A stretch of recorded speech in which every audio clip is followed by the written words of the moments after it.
सच मायने में इस मेवाड़ की धरा पर पधारे हुए बाहर से जितने भी अतिथिगण हैं, क्योंकि जिस कार्यक्रम में हमने जीरो से शुरुआत की और आज आप अतिथि के रूप में जितने भी लोग इस दीर्घा में बैठे हैं, मेरे लिए सच महीने में एक बार जोरदार तालियां उन तमाम लोगों के लिए जिन्होंने अपने अपने समय निकाला।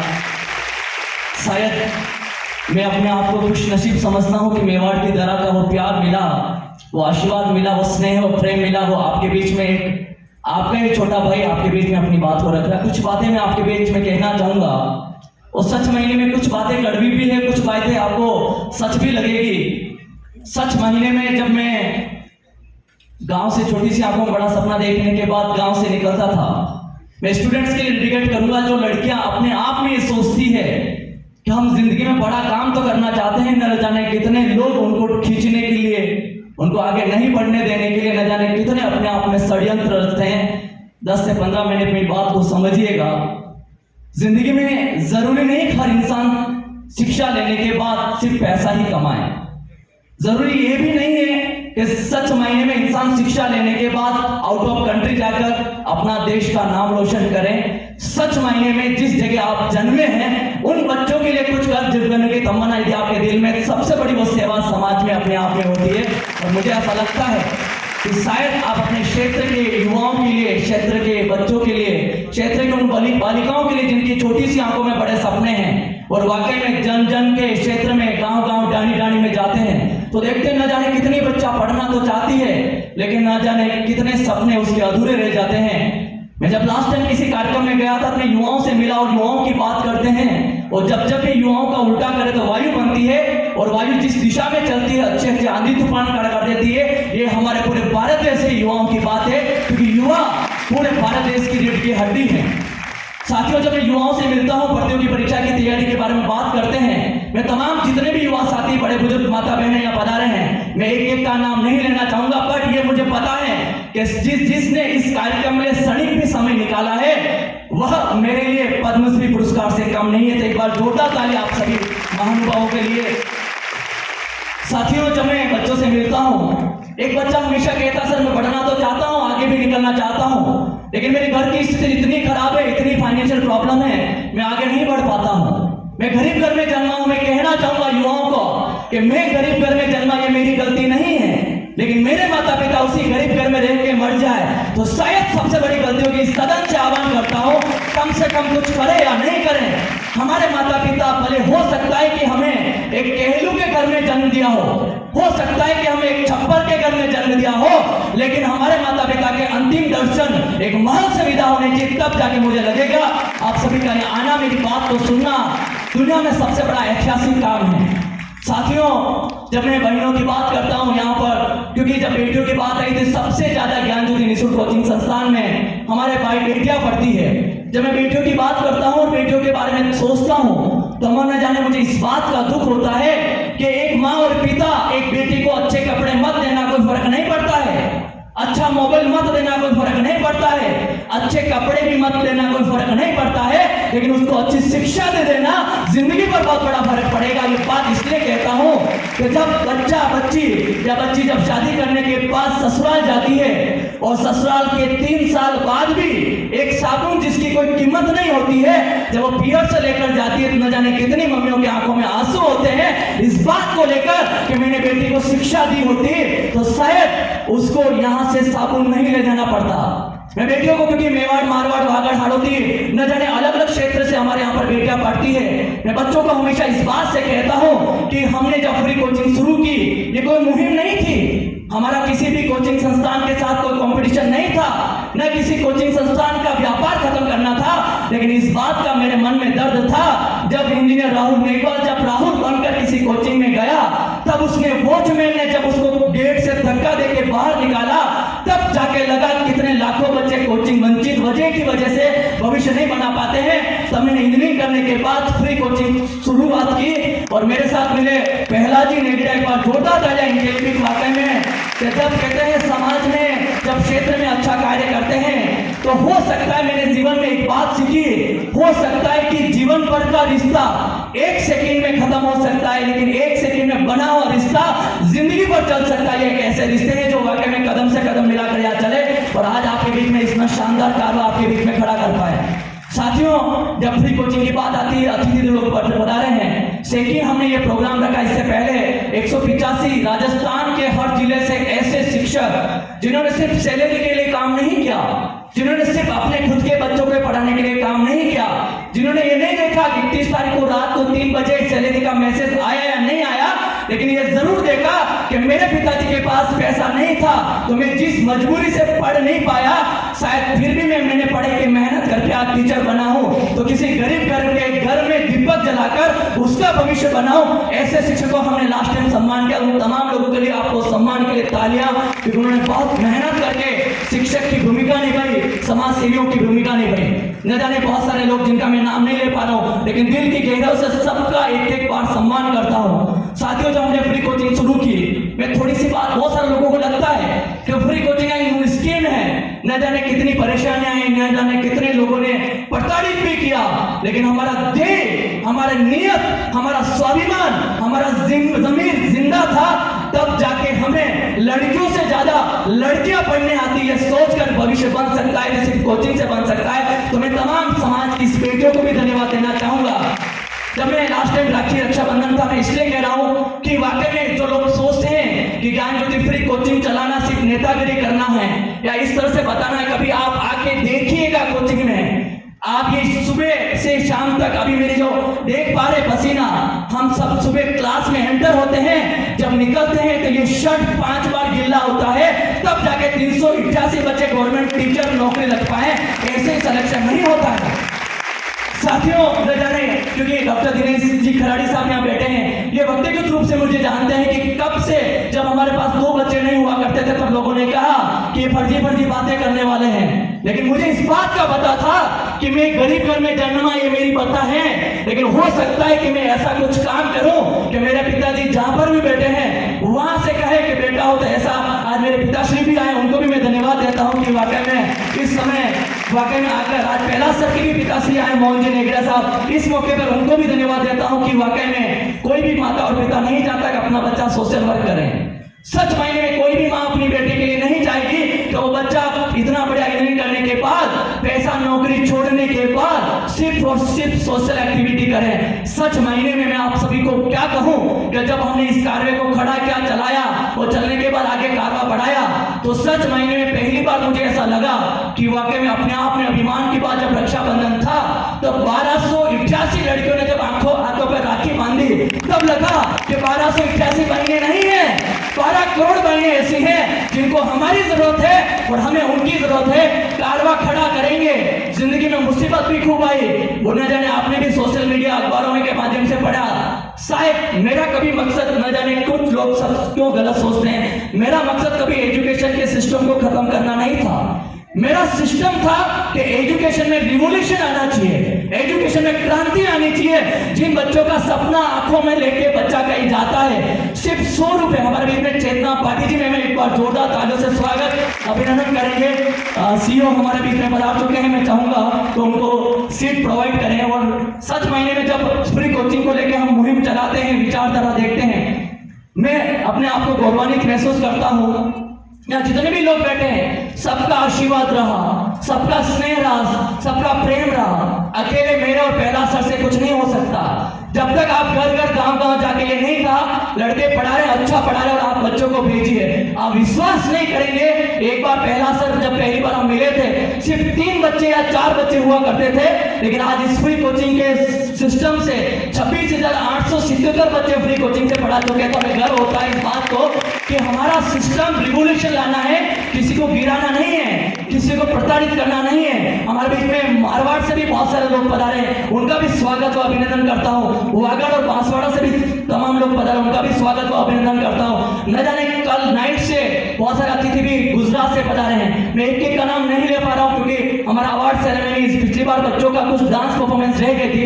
मैं नहीं चाहता कि बच्चा कभी मन दुखा के यहाँ से जाए, लेकिन सच मायने में एक पीड़ा जो मैं आपके बीच में आप सभी से हाथ जोड़कर निवेदन करना चाहता हूँ। हमने 6 साल के इस सफर में बहुत सारी चीजें देखी, लेकिन कभी किसी को गुनहगार नहीं ठहराया, कभी किसी को नहीं कहा तुम्हारी वजह से ये हमें समस्या आई, क्योंकि हम बड़े पॉजिटिव रहते हैं। हमें ये पीड़ा थी इस बात से कि बच्चा गरीब जन्मा है, उसकी गलती नहीं है, लेकिन हम और आप मिलकर उसको उंगली पकड़ के चलना सिखाएं। ऐसे हमारा नाथुला जी हमेशा, जब मैं एक कार्यक्रम करता था, जब भी कहता था, हमेशा साथ खड़े रहते थे। तो बड़ा गर्व होता है। एक बार जोरदार तालियां नाथुला जी के लिए भी, क्योंकि वो लोग ही जो मेरा स्टार्ट का टाइम, भंवर जी, बाबू जी, मोहन जी नेगरिया, चुनीलाल जी, ये सब जानते हैं, भूरीलाल जी, गुरु जी यहाँ पर बता रहे हैं। अभी बहुत सारे न जाने प्रत्यक्ष अप्रत्यक्ष से इस सफर के हिस्सेदार थे। कन्हैया जी दीवाना, प्रदीप जी माउंट आबू से। मैं सिर्फ इतना सा कहना चाहूंगा, आप किसी का हाथ पकड़कर उंगली नहीं चला सकते हैं तो कम से कम उसको बदुआएं ना दें। कम से कम किसी का साथ नहीं दे सके तो उसके लिए भला बुरा भी ना कहें। कम से कम किसी लड़की को पढ़ा नहीं सके तो उसकी पढ़ाई भी बंद ना करवाएं, क्योंकि कम से कम जिस दिन उस लड़की ने ठान कर दिखा दिया ना, आपकी बोलती बंद समाज में करवा देगी। ये हमारे समाज की, इस देश की बेटियों का दम है। मैं चाहूंगा क्योंकि भाटी साहब को भी हमें, भाटी साहिबा को भी हमें सुनना है, क्योंकि उनके पास बहुत अमूल्य समय रहा और फिर भी हमने निवेदन किया, आप पधारिए, क्योंकि आप गर्ल्स के लिए बहुत बड़ा आइडियल है। और वाकई में एक मीनाक्षी बिटिया में आप उसके लिए सैल्यूट करना चाहूंगा। संगीता के लिए हमने फ्री कोचिंग चलाया, लेकिन गर्ल्स को फिजिकल कौन कराए? इन बेटियों ने कहा, क्योंकि चेतना में हमने कहा कि नहीं, बेटियों को आगे बढ़े। सशक्त भारत में नारी शक्ति का योगदान रहना चाहिए। सुबह उठकर, जल्दी उठकर लड़कियों के लिए फ्री ट्रेनिंग कराते हैं। एक बार जोरदार तालियां हमारे बच्चों के लिए। तो इससे बड़ा एग्जाम्पल, अच्छे लोग हैं, अच्छे लोग बनेंगे, लेकिन अच्छे लोगों की हम कदर नहीं करेंगे तो अच्छे लोग धीरे धीरे अच्छा काम करना छोड़ देंगे। मैं इस कार्यक्रम के माध्यम से एक मैसेज देना चाहता हूं, कोई भी इंसान बड़ा अच्छा काम करे। हमारे बीच में गणपत जी नाट सर भी हैं, बहुत अच्छा कार्य कर रहे हैं। और आप बिलीव नहीं करेंगे, यू कांट इमेजिन कि आज जो 51 लोग सम्मानित होने वाले हैं, आप चाह के भी उंगली नहीं उठा सकते कि उनको सम्मानित क्यों किया। जेब में 100 रुपए नहीं होंगे, पेट्रोल के लिए पैसे नहीं होंगे, लेकिन घर से निकले और समाज सेवा की आग थी और कार्य करके दिखाया। ऐसे 51 संस्थाओं को हम यहाँ सम्मानित करने जा रहे हैं। एक बार तमाम संस्थाओं के लिए भी जोरदार तालियां, क्योंकि कहने से कुछ नहीं होता है, करके दिखाना पड़ता है। चलो अब मैं बात करना चाहूंगा जिस मुहिम से, जिस विचारधारा से हमने कोचिंग शुरू किया। सबसे बड़ी समस्या हमारे आई, उदयपुर जो क्षेत्र है वहां पर सबसे ज्यादा टीएसपी एरिया है। बड़ा दुख के साथ इस बात का मुझे लगता है कि टीएसपी का बच्चा, न जाने उसके पास इलेक्ट्रॉनिक्स फैसिलिटीज नहीं होती है, न जाने उसके पास सही तरह से इलेक्ट्रिसिटी भी नहीं होती है, न जाने उस बच्चे के पास सही तरह से पढ़ने के सामान भी नहीं पहुंचते हैं। वह हमारा उदयपुर संभाग है। मुझे बड़ा दुख के साथ आप सभी अतिथियों को कहना पड़ रहा है, जब बेटी गांव से निकलकर उदयपुर आती है तो पहली बार तो पेरेंट्स इसलिए नहीं भेजते हैं कि वो रहेगी कहां। मान लीजिए भेज भी दिया तो वो हर महीने के 3 से 4 हजार रुपए लाएगी कहां, जिससे वो रूम का किराया भर पाए। चलो 3 से 4 हजार रुपए उसने रूम किराया भर भी दिया तो वो कोचिंग कहां से करेगी? शायद अशोक जी वैसा मेरी भावनाओं को प्रीतम सर, क्योंकि कोचिंग संस्थान के काफी, राहुल जी बड़ाला साहब हमारे बीच में, जोरदार तालियां इन साहब के लिए भी, क्योंकि काफी प्रत्यक्ष अप्रत्यक्ष से शिक्षा में बहुत अच्छा कार्य किया है। जब हम बेटियों की आंखों में सपने देखते थे, आपको लगता है कि ज्ञान ज्योति एक मजाक फ्री स्कीम कोचिंग चल रही है, एक ऐसा सिस्टम है, कभी आप आकर 3 घंटे बिना फंके से आप खड़े रहकर देखना, सच महीने में आप अपना दूसरा जन्म लोगे और कहोगे कि प्राउड से मैं यदि भारतीय हूं तो ये काम कर पाऊंगा। कहने से, उंगली उठाने से काम नहीं चलता है। वीसी साहब, प्रमोदय, खूब महोदय पधारे, साहब खुद पधारे। जब अंदर एंटर करते हैं, बच्चों को देखने की जगह नहीं, बच्चों को विजुलाइज नहीं हो रहा है, और लोग कहते हैं फ्री की स्कीम है, आज चलेगी कल खत्म हो जाएगी। मैं उनको पूछना चाहता हूं, न जाने कितने माता और पिता अपने 2 बच्चों को पढ़ाने के लिए मजदूरी करके कपड़े फड़वा देते हैं। वो बच्चे नालायक नहीं है, वो बच्चे आने वाले टाइम पे बहुत बड़ा कार्य करेंगे। मैं तमाम युवाओं के लिए जोरदार तालियां चाहूंगा इस समय, जिन्होंने ठान रखा है कि हो सकता है कि मेरे पिता उस खेत पर अभी काम कर रहे हैं, मेरे पिता न जाने कितनी खतरनाक तरीके से, मेरी मम्मी हेमाली का काम करती है, मजदूरी करती है, मेरे पिताजी टेम्पो चलाते हैं, लेकिन मैं कहना चाहूंगा इस मौके पर उस बच्चे ने ये ठान रखा है, कुछ समय और देखिए, जिस पिता ने टेम्पो चला के मुझे पढ़ाया है ना, इसी फ्री कोचिंग से उसी गाड़ी में पिता को मैं कलेक्टर या आरएस बनकर मैं गाड़ी चलाऊंगी और पिताजी बैठेंगे। ऐसा सपना अपना समाज, इस क्षेत्र की बेटियां पूरा करेगी, इस बात का मुझे विश्वास है। सिर्फ कहने से, बेटियों पर उंगली उठाने से न जाने कितनी बेटियों के सपने रह गए, न जाने कितनी बेटियों को ना मत पढ़ाई कर रही है, कोई फर्क नहीं पड़ता है, लेकिन जो बेटी पढ़ रही है, न जाने दूसरों के कान के कच्चे की वजह से उस पर उंगली भी ना उठाएं। इस बारे में मैं आप सभी से निवेदन करूंगा। हमारे बीच में महावीर जी खराड़ी साहब पधारे हैं, एक बार जोरदार तालियां उनका भी हमारे बीच में है। और मैंने सच इस बार प्रत्यक्ष अप्रत्यक्ष उससे जितना हमसे, और ये आप बिलीव नहीं करेंगे कि ये सारा पूरा प्रोग्राम मैंने, पहला सर ने, हमारी टीम ने नहीं किया है। ये पूरा प्रोग्राम ऑर्गेनाइज किसने किया है? तो ज्ञान ज्योति निःशुल्क कोचिंग संस्थान की सारी बहनों ने और भाइयों ने। तो एक बार जोरदार तालियां, इतना शानदार कार्यक्रम, क्योंकि कहीं न कहीं कहते हैं लोग, उंगली उठाना बड़ी बात नहीं है। आज पहला सर हम कहीं जाते हैं, देखते हैं लोगों को, न जाने कितने लोगों की आपकी जरूरत है। मैं हाथ जोड़ से निवेदन करता हूं, जब किसी व्यक्ति को आपकी जरूरत है तो आप अपनी औकात ना दिखाएं उसकी मजबूरी का, आप अपनी हैसियत ना दिखाएं। किसी की हो सकता है आज मजबूरी है, वो मेहनत करके अपनी मजबूरी को खत्म कर देगा, लेकिन जो आप उसकी नजरों में गिरोगे ना, जिंदगी भर नहीं उठ पाओगे। न जाने मेरे पे भी खूब आरोप लगे, फर्क नहीं पड़ता आरोप लगाना, फर्क इस बात से पड़ता है कि कितने लोग उसको साबित करके दिखाते हैं। क्योंकि जब पहला सर हम अच्छा काम करते हैं, मैंने एक व्यक्ति को हमेशा पढ़ता हूं, डॉक्टर B.R. अम्बेडकर। जब उनका चौथी संतान मर रही थी तो उनके पत्नी ने कहा कि आप वहां जाइए, जा रहे हैं, न जाने आपकी ये चौथी संतान भी मर रही है, आप इन बेटों के लिए कुछ करिए। उस व्यक्ति ने कहा, या मैं रहा तो मेरी संतान जिंदा हो सकती है, लेकिन मैं जहां जाऊंगा कितने न जाने कितने बालक बालिकों का गला कट जाएगा। वाकई में ऐसे विचारक लोग इसी भारत में हुए, स्वामी विवेकानंद जैसे लोग हुए हैं, APJ अब्दुल कलाम जैसे लोग हुए हैं, भगत सिंह जैसे लोग हुए हैं। क्रांतिकारी लोगों की कमी नहीं रही है, लेकिन सच मायने में अच्छे लोगों की इज्जत हम नहीं कर पाए। मैं इस मंच से कहना चाहूंगा, हमारे बीच में रमेश जी बहुत साहब हैं, मैं इनको पर्सनली जानता हूं, शिक्षा में क्या नहीं किया इन्होंने। हमारे उनके डॉक्टर मुकेश जी पंचोली साहब, एक बार जोरदार तालियां सर के लिए। न जाने वागड़ के लिए भगवान माने जाते हैं लेवल फर्स्ट के लिए, क्यों? क्योंकि उन्होंने करा है, और जिन्होंने करा है उसको दिखाने में हमें कोई शर्म नहीं आती है। हमारे बीच में एक वर्दी में, कांस्टेबल की वर्दी में धर्मवीर जी जाखड़ साहब, जो अपनी पाठशाला से सीकर चुरू से पधारा, एक बार जोरदार तालियां उनके भी लिए। ऐसे जरूरी नहीं है कि कोई लोग बुरे होंगे, न जाने कितने लोग ऐसे हैं जिनको जरूरत थी आपकी पीठ थमाने की, जरूरत नहीं थी कि आप उसको पैसा दें, जरूरत ये भी नहीं थी कि आप उसका साथ निभाएं, लेकिन जब उसने हाथ जोड़ के कहा कि मैं अकेला हूं, शायद आप खड़े होते तो एक दो नहीं, वो 11 समझता था। हमें भी जरूरत थी, लोगों ने सपोर्ट किया, और ऐसे व्यक्ति का मैं अपना नाम लूंगा जिस पूरे कार्यक्रम में हमेशा कहा कि बेटा तू कुछ भी कर, हम साथ। और पहला सर हम सुबह से शाम तक एक बार जरूर नाम लेते हैं। गीता जी अग्रवाल हमारे बीच में ऐसे, जिन्होंने वाकई में कभी भी ये नहीं कहा कि बेटा तू ये गलत कर रहा है, ये हमेशा डांटते हैं कि बेटा जो शिक्षा में साथ दे उसी का साथ निभाना। और मैम के आशीर्वाद से, डॉक्टर परिम सामानी मैम से लास्ट 3 से 4 सालों से जुड़ा हुआ है। GPSC पूर्व मेंबर हमारे बीच में नाथू जी सोसा साहब, खराड़ी साहब, और अब IG त्रिवेदी साहब से हमें पर्सनली मैं बड़ा अभिभूत होता हूं जब ये हमारे कोचिंग पधारे। तो मैंने सर को कहा, सर आप जल्दी स्पीच खत्म करना है क्योंकि पसीना बहुत होता है।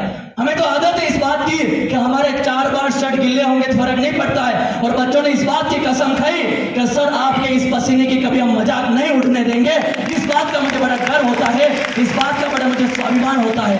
बीच में हमारे मुकेश जी मकवाना साहब रेनबो ग्रुप से पधारे, पिछली बार भी कार्यक्रम में पधारे, इस बार भी पधारे, उनका भी स्वागत और अभिनंदन करता हूं। साथ ही महावीर जी खराड़ी साहब, और सच मायने में मैं पहली बार इनसे मिल पाया, लेकिन जब मैंने इनको सोशल मीडिया पे गूगल पे सर्च किया तो सच मुझे गर्व हुआ कि एक ऐसे अधिकारी जो वाकई में आगे से फोन करके कहा कि बेटे यदि कोचिंग के रिगार्डिंग कोई हेल्प हो तो करना और कहना। और सच मायने में महार जी खराड़ी साहब के लिए एक बार जोरदार तालियां। साथ ही मैं नाथूलाल जी के लिए क्या कहूँ, आप सभी जानते हैं इस क्षेत्र में जब भी मुझे साथ की जरूरत पड़ी, NL साहब, मोहनलाल जी नेगड़ा, सब जानते हैं, बहुत ठोकरे खाई। इसलिए बता रहा हूँ कि इतना बड़ा पर्दा, आप बात कर रहे होंगे इतनी बच्चियां अच्छी डांस कर रही है, एक दिन से संभव नहीं हुआ है, 1 मिनट से संभव नहीं हुआ है। न जाने कितनों को मैंने डांटा होगा, न जाने कितनों को मैंने सिखाया होगा, न जाने पहला सर ने कहा होगा सही क्या गलत क्या, तब जाके आज आपके बीच में इतनी शानदार परफॉर्मेंस आई है। तो शायद किसी के लिए अच्छा नहीं कह पाए, फर्क नहीं पड़ता है,